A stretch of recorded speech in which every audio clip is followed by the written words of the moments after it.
What's going on, webheads? It's Roundaway here. I think we're all familiar with what spin-off games are. You know, little games here and there, a quick cash grab or two to get extra like revenue and try to get your game to be pushed to different audiences and whatnot. People who usually wouldn't play those types of games to play your game because it's like that other game that you like. Even though I just kind of made fun of spin-off games a little bit, you know what I mean, saying they're a quick cash grab, which, I mean, they are most of the time. I like spin-off games a lot. Like, there's nothing inherently wrong with them. Like, sometimes devs, they just want to try a game in, like, a new style, you know what I mean? And sometimes spin-offs can, like, be even more popular and eclipse the original. Most famous, SMT and Persona. Like, Persona, I think we can all agree, like, it eclipses the SMT series. There may be more games in the SMT series, but Persona is way more popular to a general audience. And hey, I'm not that big of a Zelda fan, but I really liked Hyrule Warriors, you know what I mean? Also, ironically, Persona having 1,000,000,001 fucking spin-offs of its own. Fighting games are no exception to this rule, you know what I mean? There's been tons of fighting game spin-offs of like, you know, just fighting games made in like a different style of game. They're a lot weirder because fighting games are such a specific genre, like, you know what I mean? So the idea of like taking them and then turning them into something else is weirder. Sure, there are tons of like spin-offs of other games that have been turned into fighting games. Like, for example, 2XKO, BlazBlue, Persona 4, like I previously mentioned, Melty Blood, like, you get the idea. I'm of the opinion that I think it's just easier to make, like, other genres of games into fighting games just because it's a pretty, like, in theory, fighting games are a pretty simple idea, you know what I mean? Like, just take these characters and make them, like, beat each other up, you know what I mean? Like, just off the base level. And there's way more of them, like, proving this, like, point. I think it's just more interesting when a fighting game gets turned into another type of game. So that's what I'm gonna be looking at in this video, except that one. So one more thing, clarifying something. When I mean spin-offs, I mean purely gameplay like spin-offs. Like, their gameplay is different. That's what's the spin-off, you know what I mean? Like, because some of these games I think are canon to like the fighting games like story themselves, but I'm not sure. I know at least one of them is, because I looked it up. Only talking about the gameplay being a spin-off. If it's literally like part of the series, it's still a spin-off because it's out of the ordinary. That's what I mean. Like, it's unusual for what it usually is, which is a fighting game. I'm gonna be honest, I have very little experience with the BlazBlue franchise.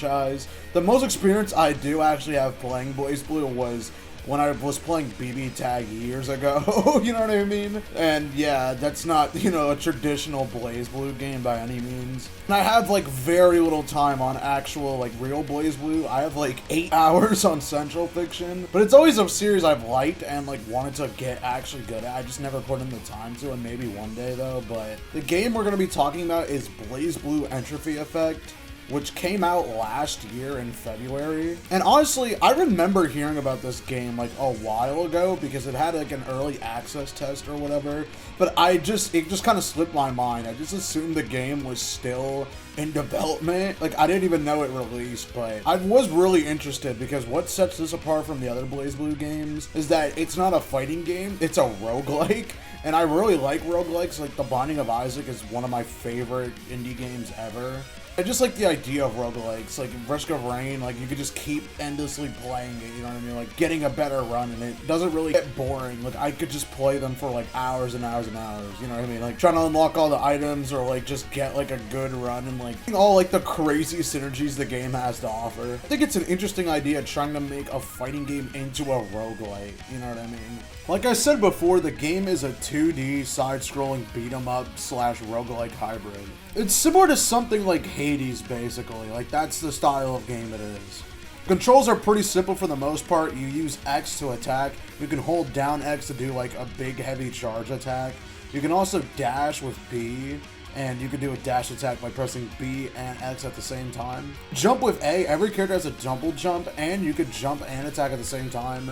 This varies per character though, like some you have like multiple attacks you can chain together, some it's just one, and then some characters have like a diving aerial attack. You press Y to do all of your like abilities. You get multiple abilities later on, but when you first start you just have one. You also recover health by like drinking potions, so in a way this game is like Hades mixed with Dead Cells. This is explained in the tutorial, but after the tutorial, you're sent to like the main hub area where it's basically this weird like dystopian like neon like cityscape, and it's like these things called mine trainings. That's what the levels actually are. Like, you're not playing as the characters themselves technically, you're playing as this little robot dude, but when you're actually in missions and stuff, you're the BlazBlue cast. This is where you actually get to pick your first starting character. There's 13 characters, which is way more than I was expecting actually. And they're all unique and have like very varying play styles, you know what I mean? Like, they feel like how they do in BlazBlue. Obviously, besides, you know, like, it being a fighting game, but they're all there. All the characters have their gimmicks, you know what I mean? Like, everything that makes them unique. And I think they did a really good job with this, you know what I mean? Like, making each character feel like how they would in BlazBlue. Also, the sprite work and just, like, graphics in this game is really good. Like, it has, like, a mix of just, like, you know, 2D backgrounds with, like, sprites, but the sprites are really detailed. Even though the game is, like, zoomed out a lot, you know what I mean? Like, it's still clear that, like, they put a lot of time and effort into making the graphics look good in this game. Once you pick your character, I picked Jin, by the way. The levels are pretty much your standard roguelike affair, you know what I mean? Like, you're in a room and you have to kill every enemy to progress. However, after the first room, whenever, like, you first start your run with, like, a character, you only have one ability at first. However, you're asked to pick from a different ability, or pick another ability rather. This is called your potential, which is like a character specific upgrade, and every character has their own individual versions of potentials. Some will just like add extra stuff, like, oh, when you do like a jump, you'll do like this effect, or like, you know what I mean? They'll just general upgrades, but then there's always one where it's like, you'll just straight up get a new special move. This new special move is usually done by just pressing special and a direction. Like, for example, Jin, I got like his ice counter thing, where he like puts up the ice shield and then counter attacks. That is down and Y, for instance. Also, I just want to mention, they're really detailed. Like, you would think this would just be like some like, okay, they just make this game like a roguelike. No, they put effort into it. Every ability has like very specific things that it does, you know what I mean? And like, it tells you exactly what it does and everything. Like, it does way more than you think. Like, you know what I mean? They put a lot of effort into this game just to make sure like that it's an actual roguelike. It's not just like a cash grab game. And I kind of fuck with that, you know what I mean? Like, they put the extra mile, is how I'll put it. Like, they just really fleshed this game out more than they probably needed to be honest. After you clear a room, you're asked to choose reward. And that reward you gain after completing the next room. I know that sounds weird, and it kind of is a little weird. Like, you would think you would just get the reward after completing this, like after choosing it, but I don't know, it's just like the next room is what reward you get, you know what I mean? And the rewards have like a variety of things. Some are just like, you know, shops, which you can use to like spend your money, which you gain just by like killing enemies, to buy like health items, or like, you know, like little tiny upgrades or like boosts to you. And then sometimes you could get an element, which in element, there's like a bunch of different elements, you know, like ice, fire, electricity, a bunch of shit like that. That's your like overall upgrades, like that you'll just get randomly by playing. You'll be asked to choose from like a list of ones. Like, for example, fire. Like, one of the fire upgrades might be something like every time you do a dash or like roll, you'll just like leave a trail of fire that will like damage enemies. Or like your moves will just set enemies on fire, you know what I mean? Like stuff like that. And then there's like a bunch of other crazy ones too. And some characters already have elements, like Jin, for instance. Obviously, you know, he's the ice guy. He shoots ice, you could like freeze people. You could have like fire with ice, you know what I mean? Like, you could stack it. After you complete like most rooms, I don't know how many rooms it is because I wasn't keeping track, to be honest, but at the end of each area, you fight a boss, and then after you fight that boss, you move on to the next area. And then the game just kind of keeps going, obviously, in like roguelike fashion until you just die. I don't know what the actual ending is. I didn't get that far. I only did 2 runs, the first of which I died to the boss. And then the second one, as Hazama, I got to the first. I finished the boss, and then I got to the second area. One thing, though, that I really like about this game is that, like, after you die, whatever character you were previously playing, like, let's say you decided to pick a new character, right? Like, I was Jin, and then I went Hazama. You can choose to inherit a special move and, like, some upgrades that, like, you had in your previous run. For example, as Hazama, I was able to use Jin's like freezing move, and that's just sick as fuck. I like the fact that you can like mix and match different character moves and stuff. And it gives more like replayability, and you know what I mean? You could probably make some like crazy broken builds. Like once you get like this character with like these abilities, you know what I mean? Like that's just sick. And like I said, it just adds variety, and you know what I mean? Instead of just like playing the game as every character, which you're probably gonna do anyway. But yeah, overall, I think this game is like really good. Like honestly, way too good. I think this game is being slept on for real. Like, this game's only 20 bucks and it has this much shit in it. And I think it gets updated constantly, and it has, like, DLC characters and, like, collabs and shit. I think this game is genuinely worth playing. And it goes beyond just being, you know, like, oh, what if we took this fighting game and made it, like, another genre? They could have easily just made this the most, like, lazy fucking, like, cash grab ever and just not put any effort. But they just put, I think, too much effort, but in a good way. Next game we're going to be talking about is the first game on this list that I've actually played prior to making this video.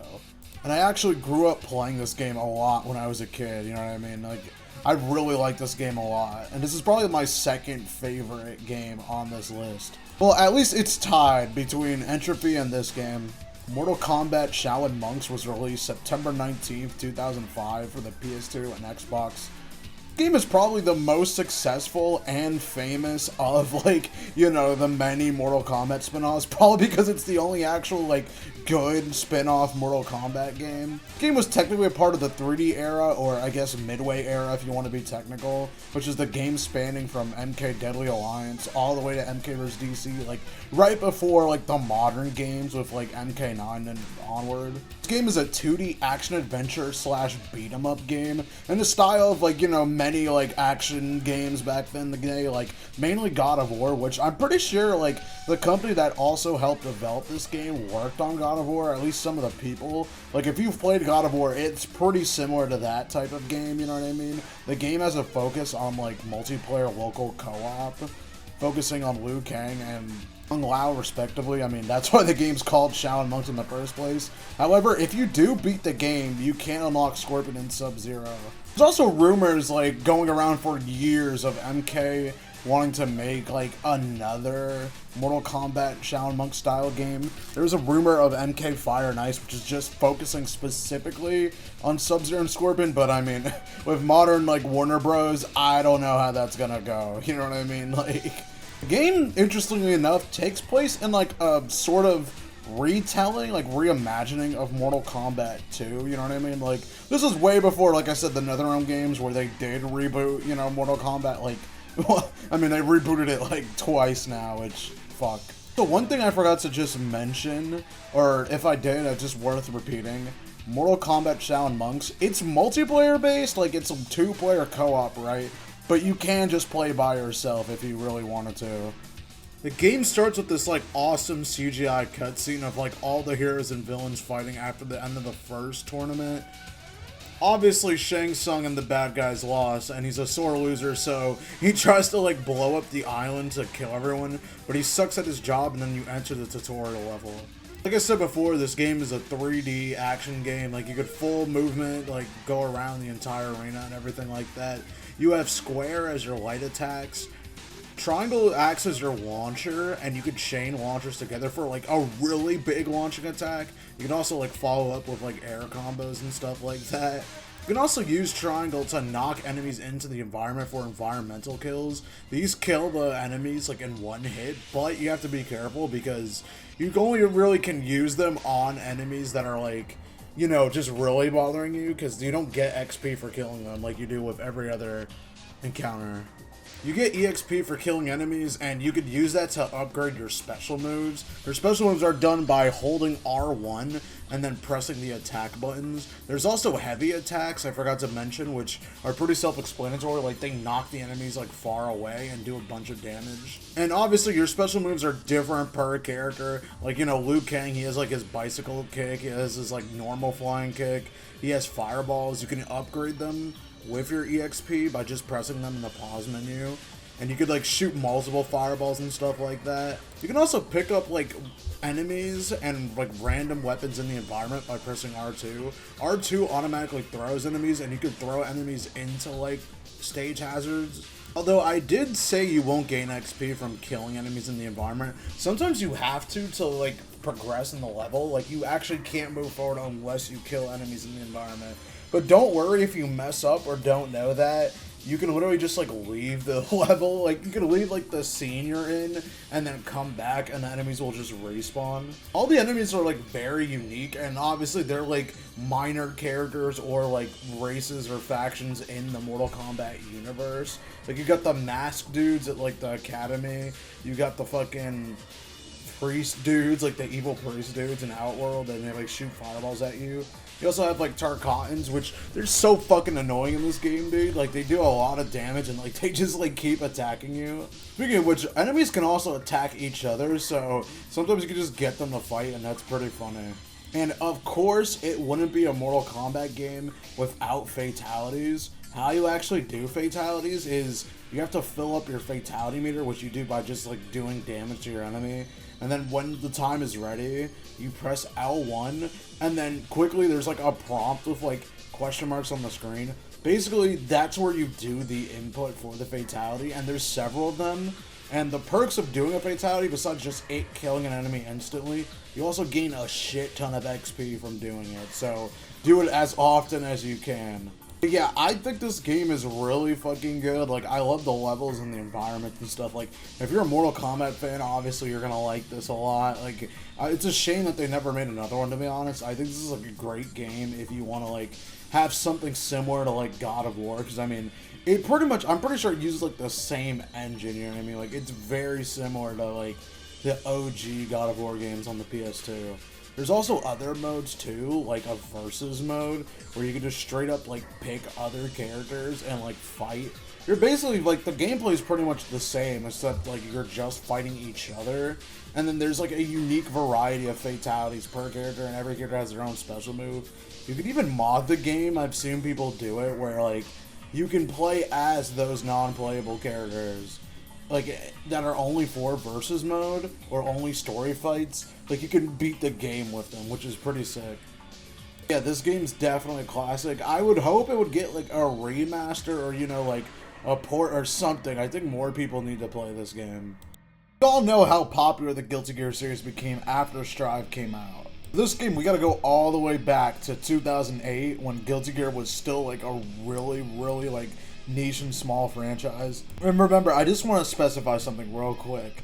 This game is the canonical sequel to Guilty Gear, you know what I mean? Like, this was the next mainline Guilty Gear game, technically, after the first game, right? Just keep that in mind, right? Talking about Guilty Gear 2 Overture. And the gameplay of this game is really fucking weird. It's basically like a hack and slash action game mixed with like a MOBA of all things. Yes, I'm dead serious. The whole reason that this game even existed the way it does in the first place is because there was some weird legal bullshit at the time with the company who helped Arc System Works publish the original Guilty Gear games in the first place. Ended up merging with Sega for some reason, and then that ended up having them like lose half of the rights of Guilty Gear. Like, literally most of it was just like not owned by Arc System Works anymore.